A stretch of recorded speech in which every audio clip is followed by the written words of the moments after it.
Hello, everyone, and welcome to the first session of CitiSense after we started with the City Innovation Summit.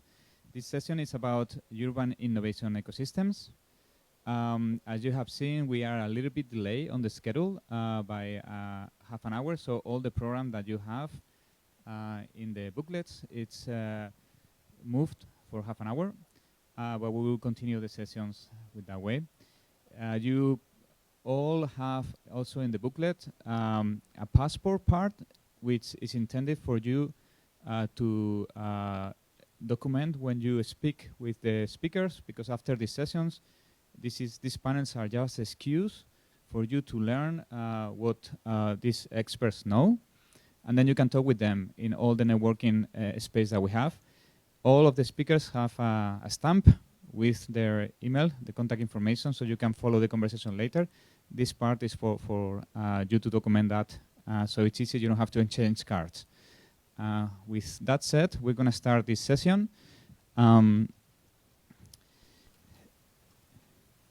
as I said before, this session is about the urban innovation ecosystems. And what we see from the World Bank is that innovation is moving more and more into cities. It used to be there in the old times, then it moved out a little bit, and now it's coming back. And it's resulting in startups growing worldwide in every city. So in this panel, we have a combination of different practices and different institutions, and they have just fall down, that have been working within cities, city innovation ecosystems, and have been strengthening and develop them. I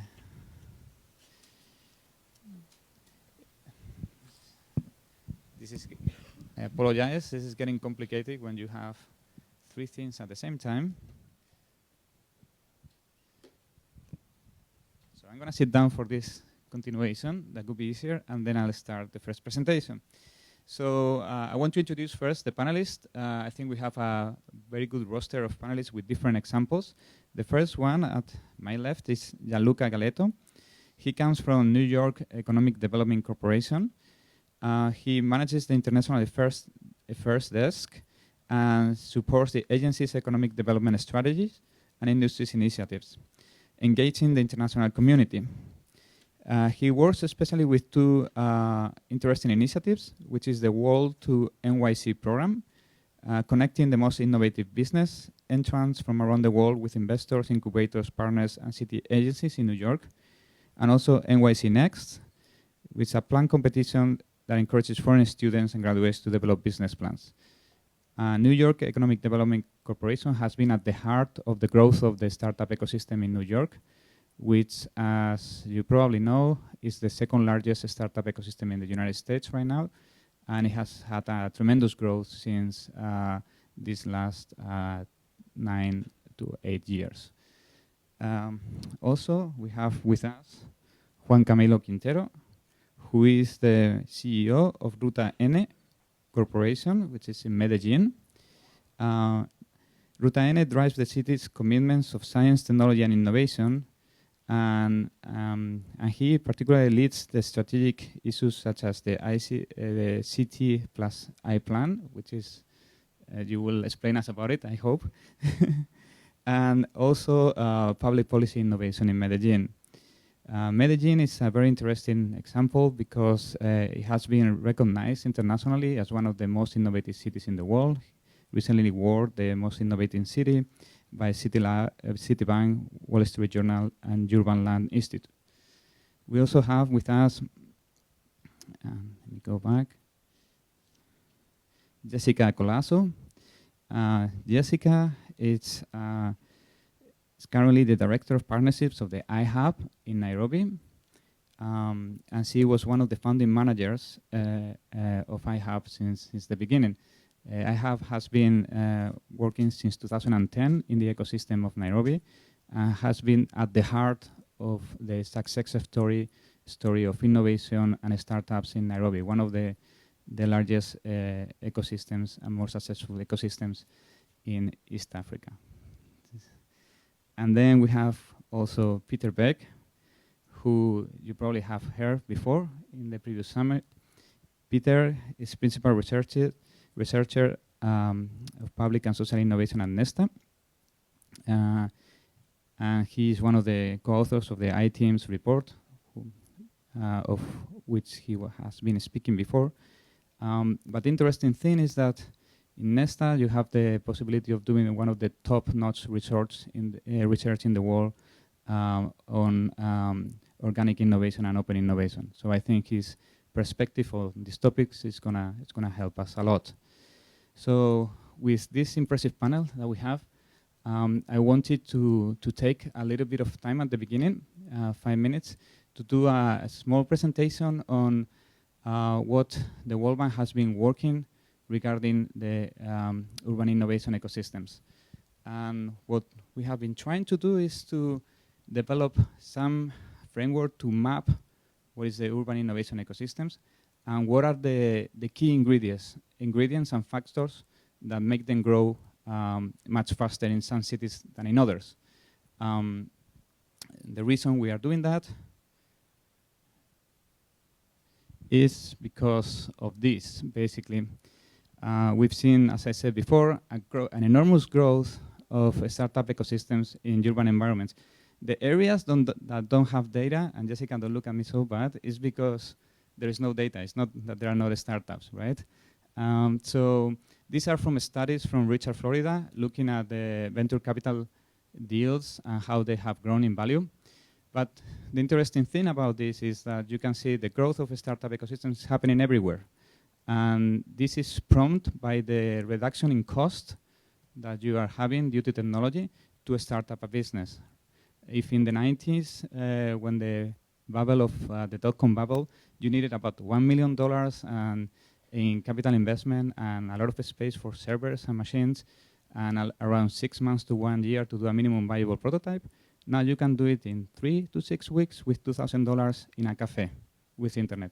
So this is changing completely the equation, and this is the reason why in cities like Nairobi, you're having a boom of startups, okay? So this is a great opportunity for every country and every city. So we wanted to understand what makes innovators and startups to go to cities and develop there. And we look at all the literature review about ecosystems and systems of innovation, and we come up with the typical 4 elements that are everywhere and that depicts the agglomeration effects, right? You need people and diversity of people, different education, so on and so forth. You need economic assets, universities, companies, SMEs, different industries. You also need research institutions. You need financing, etc. You need infrastructure that connects people. Well, you need people to go to one place to another. So, for instance, in New York, you can take the metro and be in some place in 30 minutes. In Ho Chi Minh City, you may need 3 hours to go to one place to another because of the traffic congestions and infrastructure. So that matters to connect people. Broadband also is important to have it. And then finally, you have policy, enabling environment for these things to happen, but also to foster and promote that. But we continue looking and say, okay, everybody has been looking at this, but are these all the elements, or is there something else? And then it's when we realize that we should look at how this innovation is happening right now in a different perspective too. So we start looking at what is these theories of how innovation is growing and is booming right now. And it all goes to this thing that is called collisions that happens in cities. And collisions are these random collisions that happen when you have an idea, but you don't know what else to do, but you find someone else that suddenly clicks and makes your idea more implementable, or connect with some people that gives you the element that was missing, and so on and so forth. So the idea is that the more collisions you have, the more possibilities you have to implement that innovation. So this is basically saying that agglomeration effects provide you collisions because there are more people, but there is something that boosts those collisions. And that for us are this part that was missing, the networking part. So we try to say, okay, there is a multiplier effect there for agglomeration effects, and this is the networking assets. And this is what we are looking right now to introduce. So basically this is a framework that we are using to map the innovation ecosystems in different cities to understand why in some cities work better than other. And we think the clue is in this networking assets. What are networking assets? Well, there are things like this. There's hackathons, festivals, meetups, things like this, co-working spaces, accelerators, networks of mentors, networks of angels, investors, and VCs, right? Everything that puts people together and increases the number of collisions. To prove that, we've been working with a city in particular, which is New York, and the reason for that is because it changed a lot from 2006 to 2014. So it was a dramatic change that increased the ecosystem. It boosted into be the second largest of the US. So a lot of changes happened there, and there is a lot of data. So it helped us to understand. And we start doing all this crazy data part. But what we are coming to see is that these networking assets are starting to be the clue, the nodes of these connections that make the ecosystem to grow. And this is just basically mapping geographically and social network all the startups with these co-working spaces, acceleration spaces, and everything. So we focus on the co-working spaces here, the community building spaces. And then we identify which ones are the key ones. It happens to be connected with acceleration and also mentorship, right? So this is giving us clue that those networking assets are super important, and that maybe when we look at policies to foster innovation, we should start focusing on that instead of other kind of infrastructure or real estate developments or some innovation district real estate operation. Maybe it's easier to just foster this kind of community management places.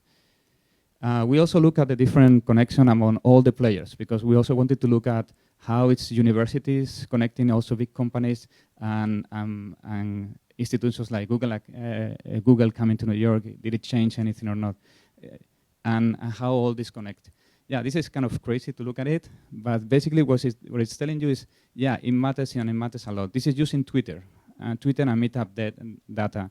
And what we're looking at is the connection when there are meetups of all these players. And what happens is, yes, they are extremely connected, and meetups matter and matter a lot. So all those events also foster the community. So incentivizing all this community management, not only the co-working spaces, but all the activities that go with it, yes, it helps, and it helps a lot developing the ecosystem. Then we start looking at different relations, because we wanted not only to look at these spaces and community management spaces, but also to the people that are behind that, the mentors. How do networks of mentor matter? And we are finding, we are in the way, we haven't finished, but we are finding that they matter, right? So we want, and with those connections, we identify which are the nodes that are more important, and these guys are the accelerators, but then we went to the individuals in terms of investment. We are starting with investment, we then will go to the mentors. And we're finding that they matter, and they are key. And if you remove them, then the ecosystem doesn't grow the same, right? So this is what we have right now, but now we want to do next steps that we're planning for this, because what we want to do is to develop an open source tool that would be a common good for any city to use. And what we want to do is to start crowdsourcing this approach with other cities. We started with New York, but we are already wanted to talk with other cities to start seeing if that effect also happens and replicates. So we are talking with cities like Amsterdam, like Helsinki, like Medellin, I hope, just to replicate it and put it together. And then to help us, all of us, to identify the policies that have made the difference in their ecosystems.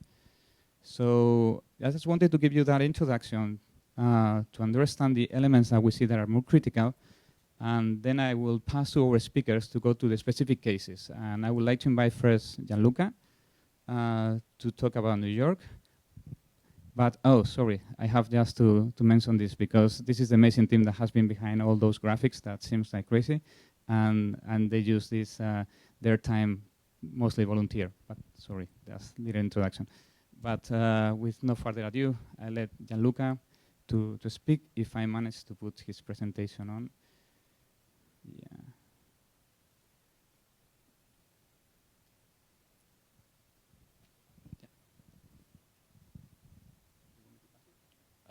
Should I stand there, or? I like to stand. No, actually, I can be here. But what do I? Yeah. All right, thank you. Thank you very much, everyone, and good morning, afternoon, morning, I don't know. I'm a little confused still from the jet lag.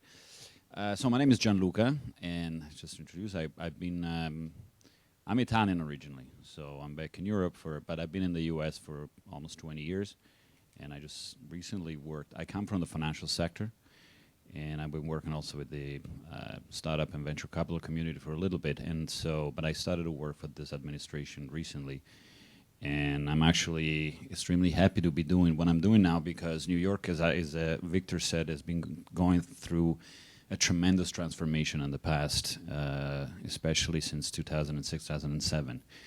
I just give you a very brief background on, let me see, on what EDC is. Basically, the New York City Economic Development Corporation is the economic development arm of the city.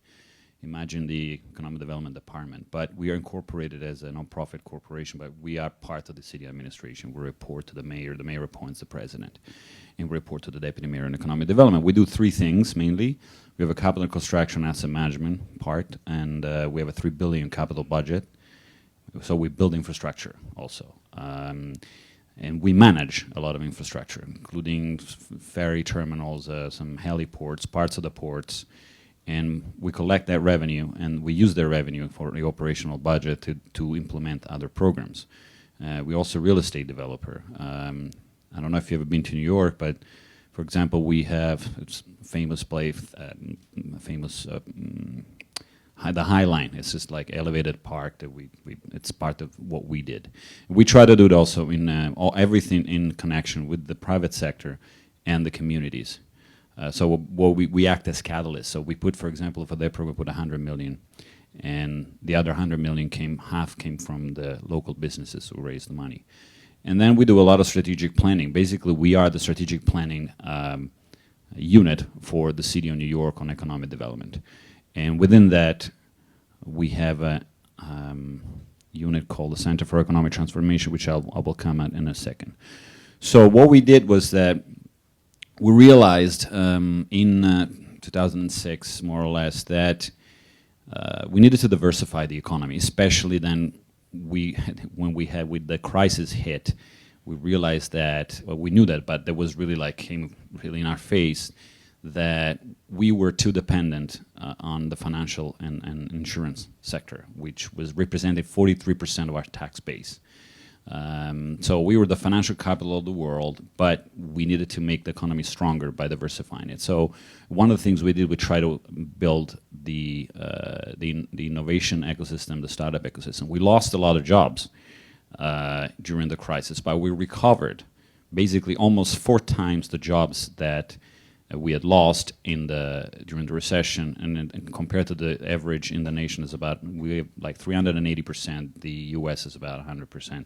So we, among that, the other thing that what was happening in the past 3-4 years is that a lot of the jobs that we recovered were low-paying jobs. As you can see the graph there, it's a little, I don't know if you can read, but basically, goes up from, those are the highest paying jobs to the lowest paying jobs.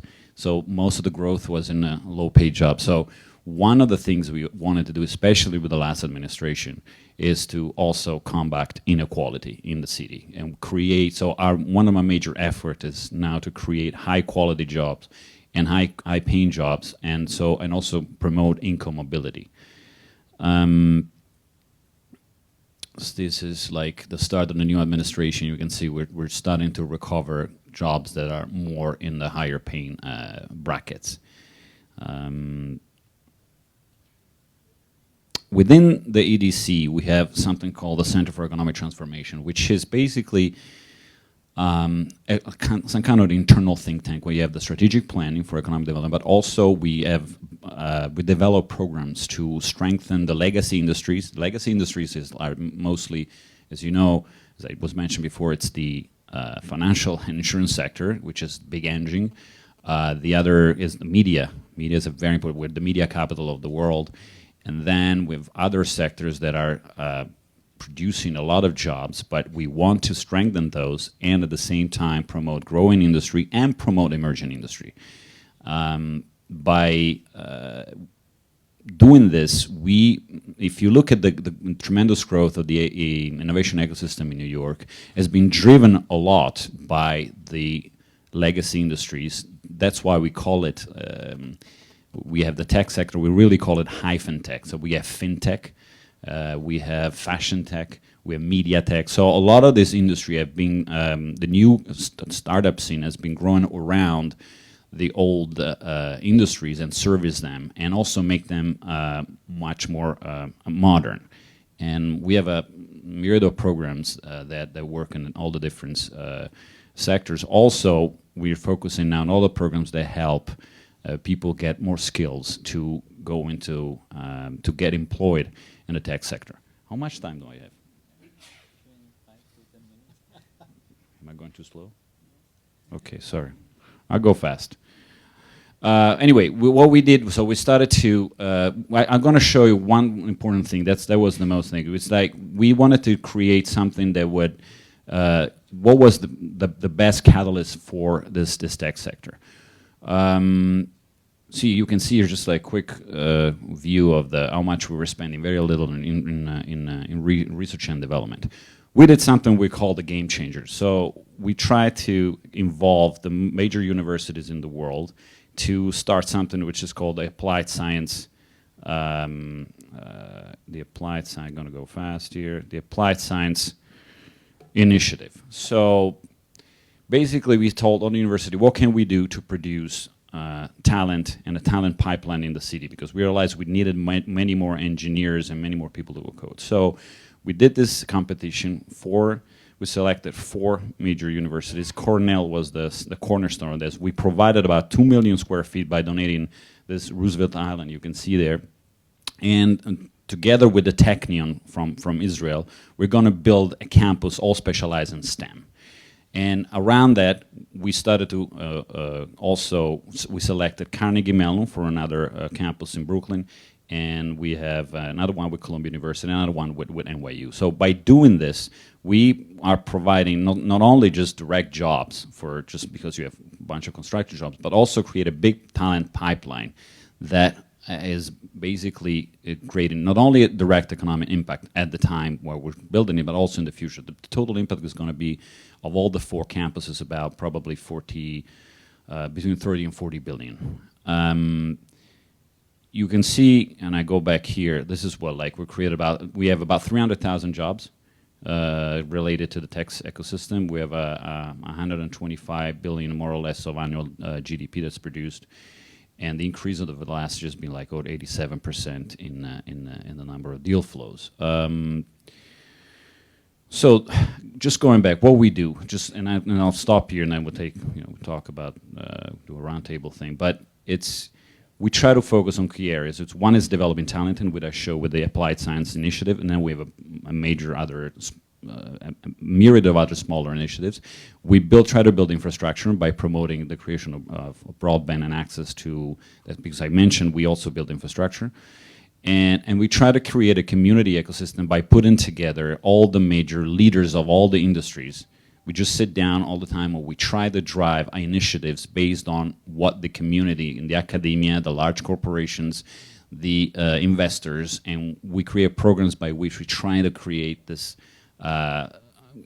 way to work all together towards one end, which is make better jobs for New Yorkers. That's it. Perfect. Thank you.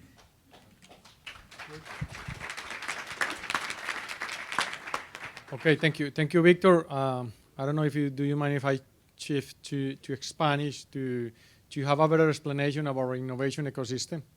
Do you have the translator in your sets? Yeah. Okay, I will shift to Spanish. Primero que todo, yo creo que el planteamiento que tiene hoy Medellín para el mundo básicamente está sustentado en los ecosistemas globales.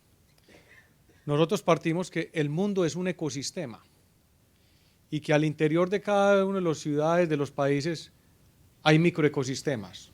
Eso es muy importante plantearlo porque yo voy acá a hablar más que de los resultados, voy a hablar cuáles son los fines que estamos persiguiendo.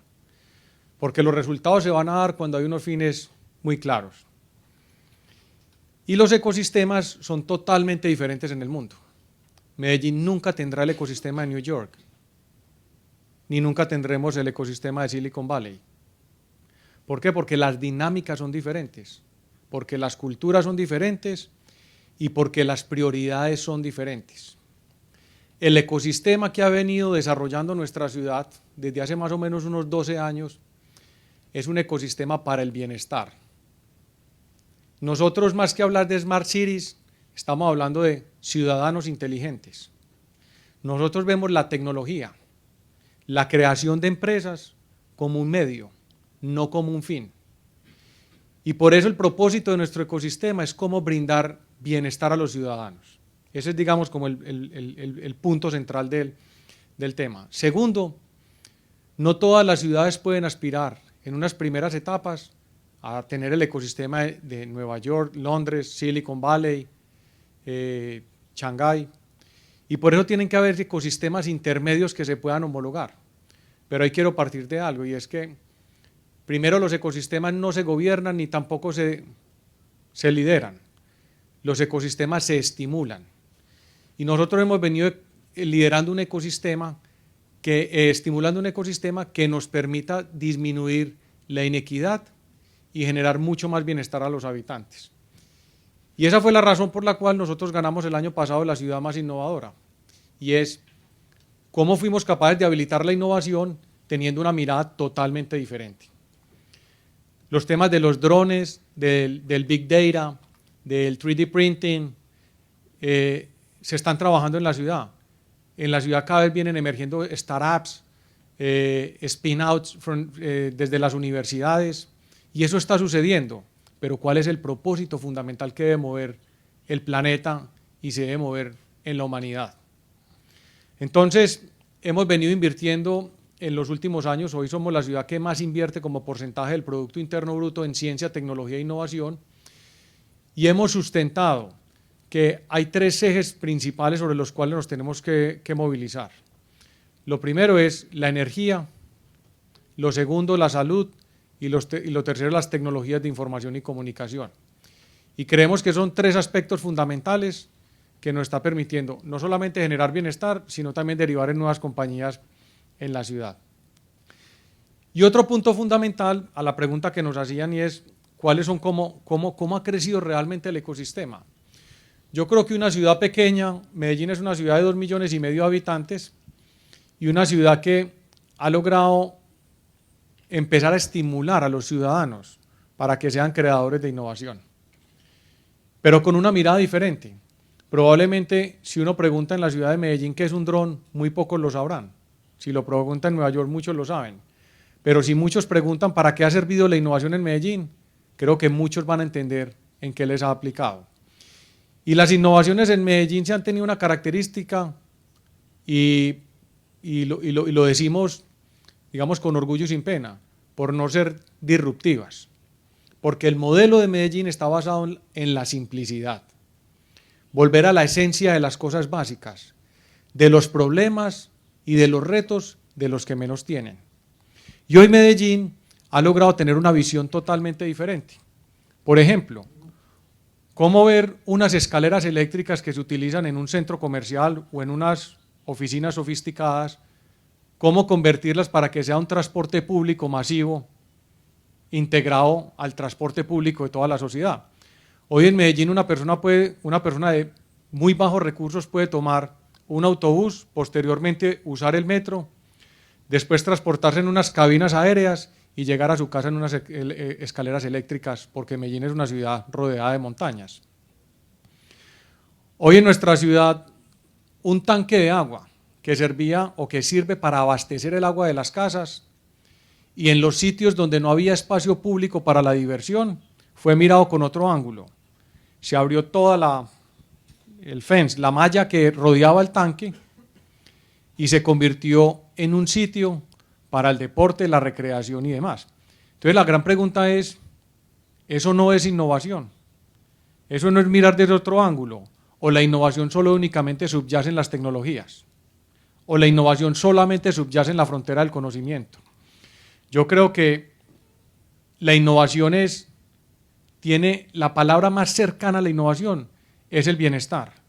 Y ese es el modelo que nosotros queremos proponer hoy al mundo, que creemos que la mayor parte de las ciudades en el mundo subyacen hoy en gran parte de la pobreza, en la inequidad, y queremos dar un mensaje a todos los alcaldes, presidentes de las naciones que no solamente es buscar la frontera del conocimiento alrededor de la carrera espacial de llegar a Marte o de llevar humanos al espacio, sino que también tenemos que concentrarnos, y yo hago la comparación, y es mientras que unos están utilizando Marte, nosotros estamos utilizando la nanotecnología, y la nanotecnología en términos simbólicos, porque lo que estamos llegando es a lo más básico, a lo más pequeño, a lo más simple que hoy ha encontrado la naturaleza y el ojo humano, que es la nanotecnología, para resolver los problemas más dicientes y cómo sacar a la gente de la pobreza con un ecosistema de innovación.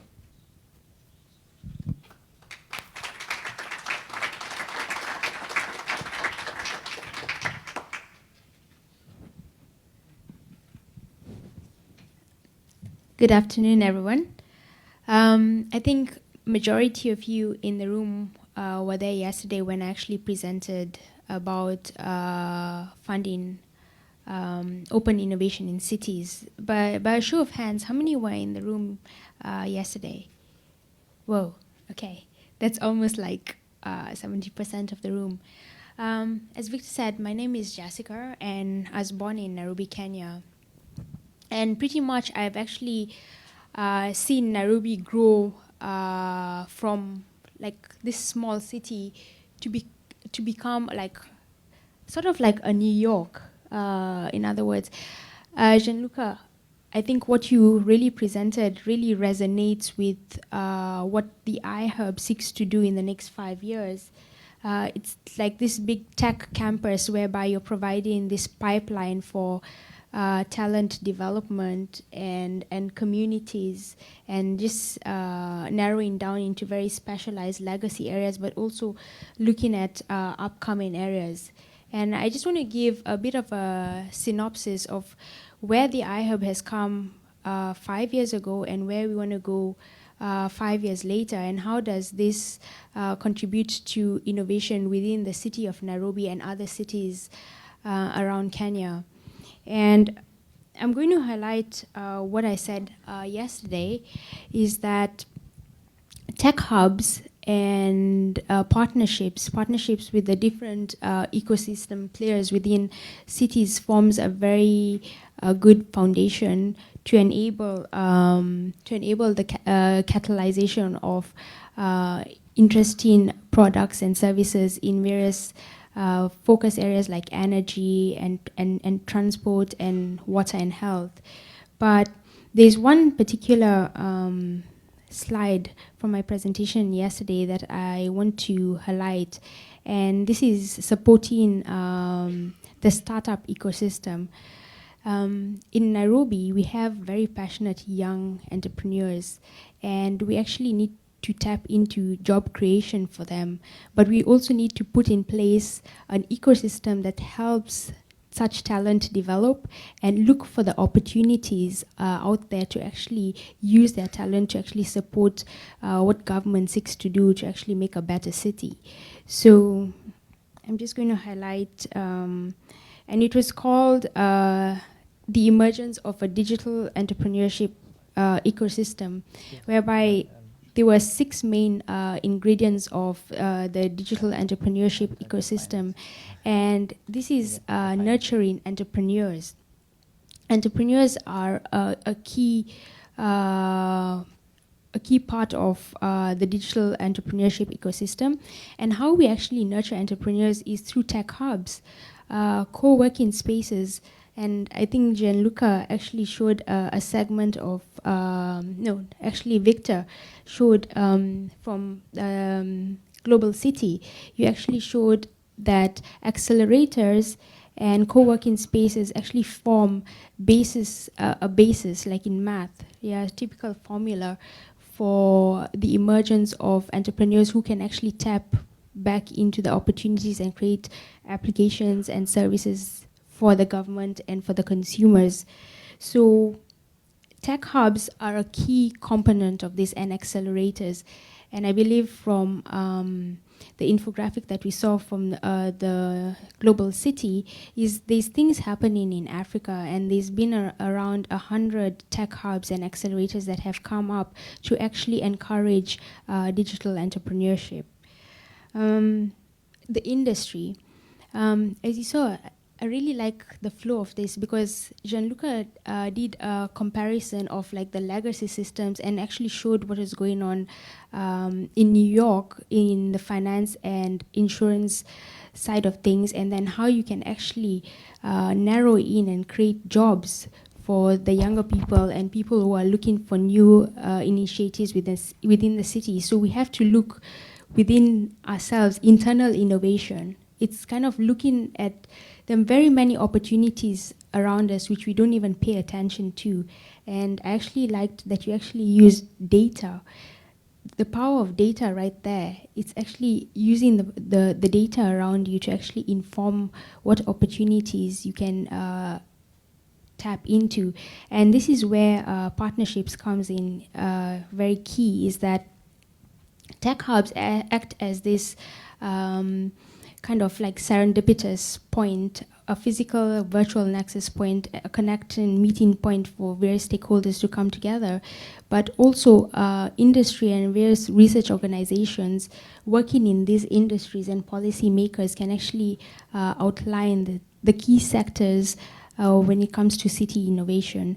And I believe this is also happening in Nairobi, where the University of Nairobi actually taps into a lot of the health sectors and actually disseminates their research information at various forums.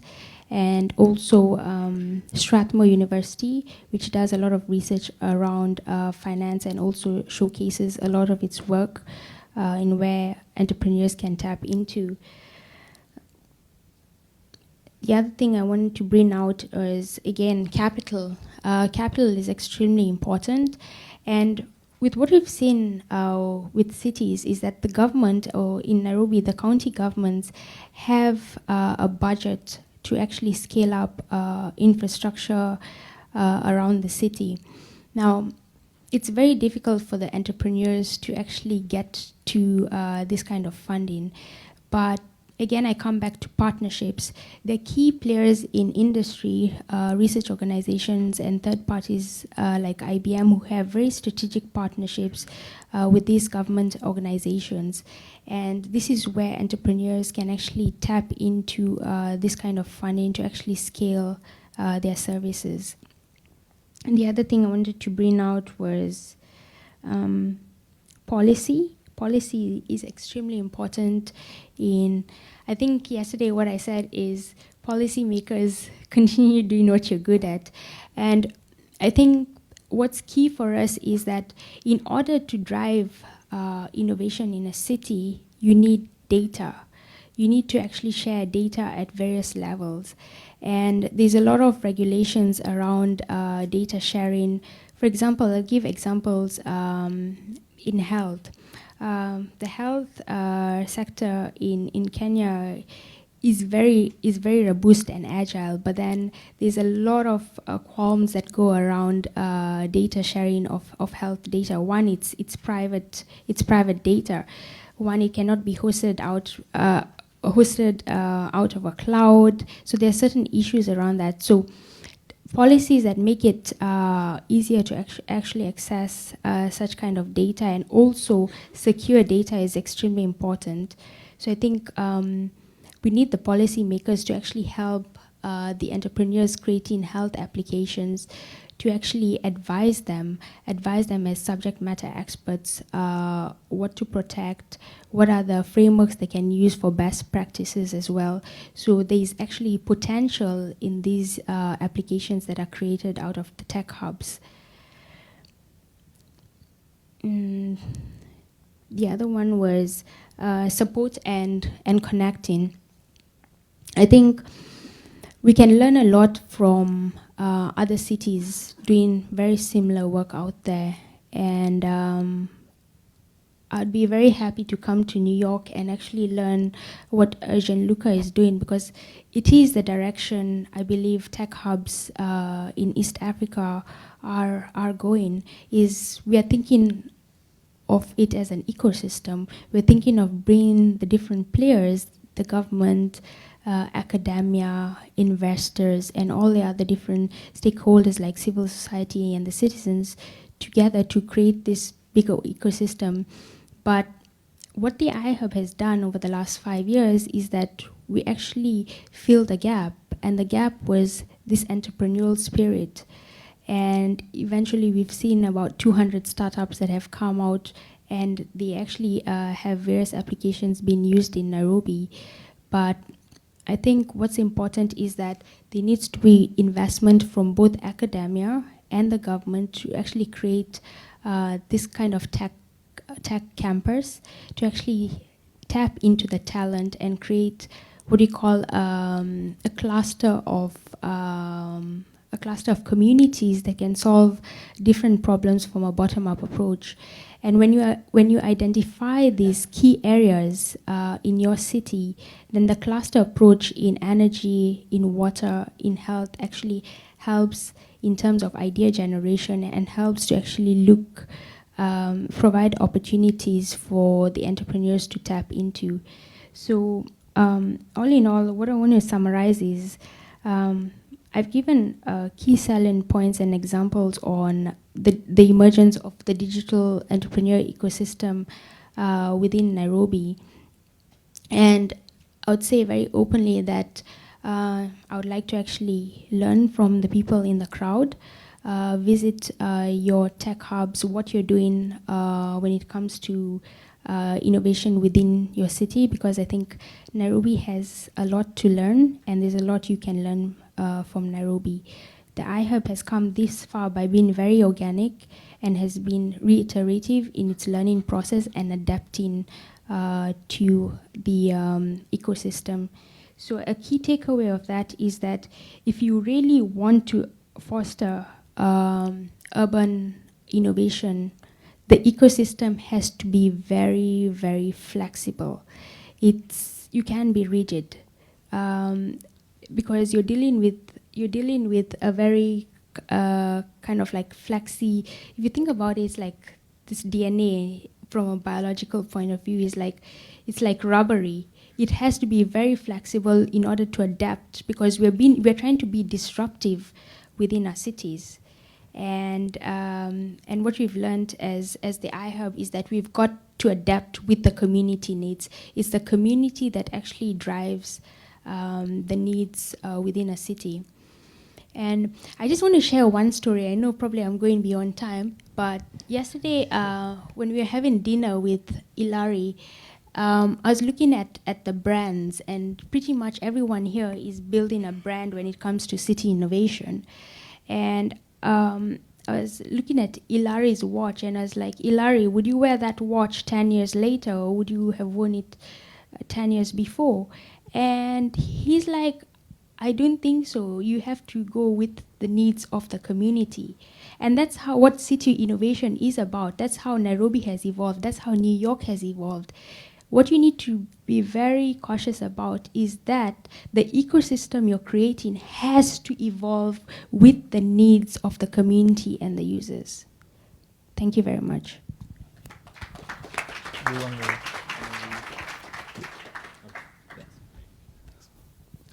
So my name is Peter Beck. For those of you who are downstairs, hopefully you know who I am and where I work. So at Nesta, when I don't work on the iTeams work, I also lead quite a lot of our work around how digital technologies and data and so on are driving social innovation. And the project I'm going to talk about a bit today is actually a bit off topic, because it's not focusing on cities. It's focusing on what we call digital social innovation in Europe. It's a European Commission funded project. But hopefully there'll be some lessons in there around for cities, and hopefully we can draw some parallels some of the work you've been talking about today. I also want to say I have two friends who talk about doing projects in Medellin. They leave London to go to Medellin to do their creative project. They're filmmakers, and I'm glad I finally found out why. So thank you very much for that. So just to say, this project I work on called DSI has kind of three main objectives, and it's the second one want to talk about today. But first of all, trying to really kind of define and understand what is this thing called digital social innovation. How does social innovation look and feel like when it's enabled by digital technologies? Secondly, who are the organizations and people involved in doing this in Europe, and how are they connected? I think one of the things that we assumed, and one of the things we also confirmed then when we did the work, is that there's a huge community of people in fab labs, makerspaces, hackathons, all those kind of terms we've talked about earlier today, that are kind of driving lots of potential social innovation, but aren't really connected to the kind of club of social innovators and the community that we don't normally in touch with at Nesta and other organizations in Europe working in this field. And I think one of the big lessons for us is now that we kind of on this project, as I'll talk about in a bit, have kind of identified who they are and how they work, is how can we connect those two communities to kind of make the most of it. And finally, and I'm not going to talk about this today, but of course, being a European Commission project, there's a huge kind of part of our work which is around how can the Commission, when looking at the research and understanding the potential in digital social innovation and understanding who the different actors are. Sorry, normally I stand up and wave my hands. It's really hard to sit down. How can they better work with and support DSI? So we're nearly done with the project, so I'm not going to talk about this, but we published lots of different resources. They're all free to access. If you look at digitalsocial.eu, our first report up there was around kind of defining it, so it's got lots of great case studies in it. Second report looks at some of the policies that governments can approach to doing DSI, and then all the other dots in between is me kind of traveling around Europe trying to engage these different communities in this work and really kind of get people involved in the mapping. I think when talking about mapping ecosystems, I think, of course, there's one approach where you do scraping and you do social media analysis. But in our case, we wanted to do that originally, but realized there isn't any existing data out there and there isn't any knowledge of the communities. So it was quite a lot of kind of hard graft work of harassing people to get engaged with us and really understanding where are those communities and how can we talk to them and engage them in our work. A lot of that involved kind of simple, basic marketing, writing BuzzFeedy top 10 lists for The Guardian and other blogs around Europe on the project. So I'm a researcher, so I write very long definitions. But just to say what this is we think at the simplest, digital social innovation is a type of collaborative innovation that helps people address social needs in better ways with high impact using the internet and digital technologies. So we've done a lot of work looking at lots of kind of great stories of practice, and I wish I could talk more today so I could share kind of lessons and stories about all the great people and the great work happening out there on digital social innovation. But just to say, one of the best things about doing this work, and also one of the most frustrating things, is that practice is so far ahead of research. So trying to create a language and a topology for understanding what DSI is incredibly hard. We tried with these four, and I'm happy if you disagree, please let me know. But there are kind of four key trends we see driving it. The first one is open hardware, so the open Arduino, the Arduinos, the Raspberry Pis, which often form the core of a lot of the things, the stuff that people make to sense environmental data, build kind of incubators for babies and so on. Develop internet solutions in countries where that isn't available and so on. Second bit is open data. I don't need to talk about that. That's by far the most kind of mature and developed agenda. I think the problem around that is that governments know a lot about how to open up and release data. They're still not doing it as good as they could, but the problem is on the demand side. So there are very few citizens, if you want, and NGOs who know how to make the most of open data to create solution. I think that comes back to your point earlier around, one thing is we can open up all this data, but then how do we actually use it? And I think that's a huge problem. Not a problem, but a huge challenge. And second, the third bit is open networks, which is, you can almost call it the IoT of social innovation if you want, but how we can connect our devices and things to address social challenges.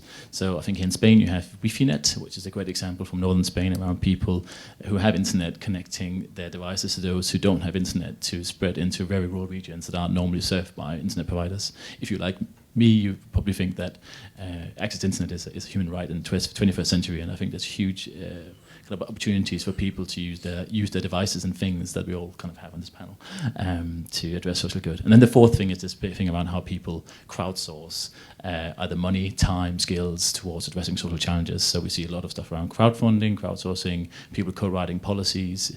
Again, I have lots of examples of that, so please come grab me or ask a question if you're curious about that. So we look at lots of case studies. I'm not going to talk about them now, but except for one, because I think it's an amazing story of what people can do using technology for social good. So Zooniverse, how many of you heard of Zooniverse or CellSlider? 2? Great, that's a good story. So basically, Cancer Research UK is the biggest charity in the UK focusing on doing cancer research.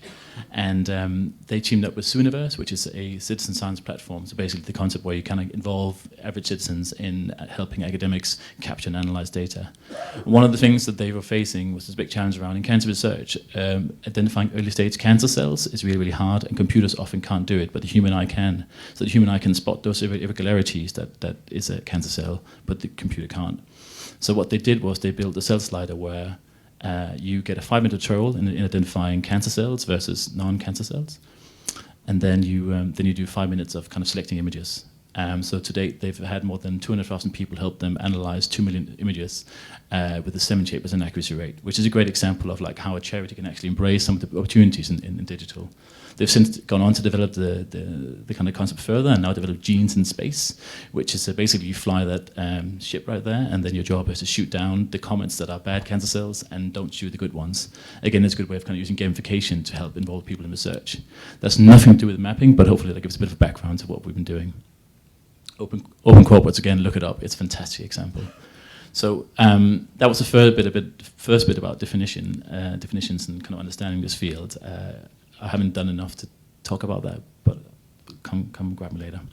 The second bit was developing this website called digitalsocial.eu, which is really trying to look at who are those organizations and people in Europe and how they work and how they're connected. I think one of the key things we want to do is not just trying to understand what are the kind of services, so the stuff I just talked about, but also what is, and this goes into bullshit bingo, apologies, the ecosystem. And I think that we kind of say that word a lot of times, but you know, what are the other kind of things around there supporting DSI in Europe? So what are the networking events, fairs and festivals that bring these people together? Where are the hackathons that people come together who can do this kind of work? And like, it's only really when you understand where all these different things are that you can understand the different kind of components supporting at least DSI in Europe. And of course, and I was going to show a map here, but it dropped off. But basically, if you go to the site, you can see what are the most active cities in Europe. And of course, it would be no surprise to see that London, Berlin, and Amsterdam are kind of the ones where by far the most activity is. And if you look at that, of tech clusters in Europe, you will see that they pretty much pair with each other. So where there's people doing tech for business, there's also doing tech for good. But I think coming back to, so I think there's a challenge here, because looking at social innovation is about being inclusive and helping as many people do good to as many people as possible. And there's almost a big chance that there'll be cities like London, Berlin, Amsterdam that are driving the agenda, but rural areas and people in disadvantaged communities not being able to make the most of these technologies. I think one of the big things that we found is that, and it's quite interesting, that the existing system of social innovators that we've mapped quite well and understand quite well is completely disconnected from the community of digital social innovators. So I think the big lesson and the big kind of recommendation to the European Commission is how they can better engage with the community and create matching between those who have the skills and those who need help. Also, we thought we were going to quite quickly be able to kind of map and engage quite a lot of organizations, but it's been getting to that 923 organizations which are currently kind of on the map has been incredibly hard. The other thing is to say, of course, Eastern Europe has by far the least activity compared to the rest of Europe, which might be me not doing my work properly, but I think it is to do with kind of where there's most mature kind of activity around DSI. The other thing to say, almost all this activity is really, really small scale, and I think there's a huge challenge around how this can go from being the periphery, engaging small communities of users, to kind of being more mainstream and engaging kind of large communities. So that's it. I'm happy to talk more about this in the Q&A session. There's loads of free materials online, so please do have a look at them. Yeah. Well, thank you very much to all of you. I don't know if we have time for a question from the audience at least. So if any of you have questions of the different models that we have seen here, apparently, yes.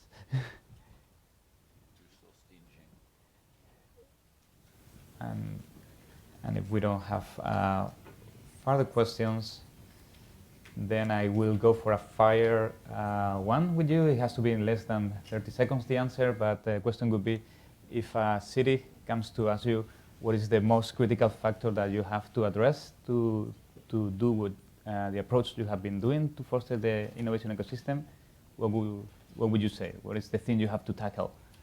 And I'm going to start for Jessica, the reverse. You have to think only on one thing. What is your focus would be? So, talent. Most of the innovations that come out are I kind of like to balance the gender, so human-made, not man-made, human-made, and I think you need to focus on talent development because it's key. That's where the innovations are coming out. Every single thing, phone, book, you look at all these innovations in this room, created by a human mind, people like you and I. So let's focus on them and bring them up to where they deserve, especially the youth. Youth have enormous, not all the youth, but I think there's some of the youth who are outliers right there. We need to provide enablers to them to actually It was a fire develop. question, so we have to go very fast. Okay, here we go. Next one. What she said. I completely agree, and I think there's two things happening. One is, so in London, the big challenge is there's huge amounts of talent, but they all go and work with Facebook, Google, all the big tech companies. So getting towards kind of working for organizations with social challenges, it's a big challenge. In other cities around Europe, the challenge is more kind of, it isn't there, because they all move to London to work for big tech companies. So I think maybe that's very black and white and it's not always true, but there is a big challenge around kind of growing local talent and then also kind of making that talent aware. So I want to do a quick plug, I'm running out of 30 seconds, so one of the other projects I run at Nesta is bringing together kind of developers, makers with charities, and it's incredibly what you can do when you kind of pose a social challenge to a developer community and trying to do that match. Thank you. Okay, we'll shift to Spanish again. But I'm going to answer this question with a simple example. And I'm going to make a comparison between United States and Colombia. But in Spanish, okay.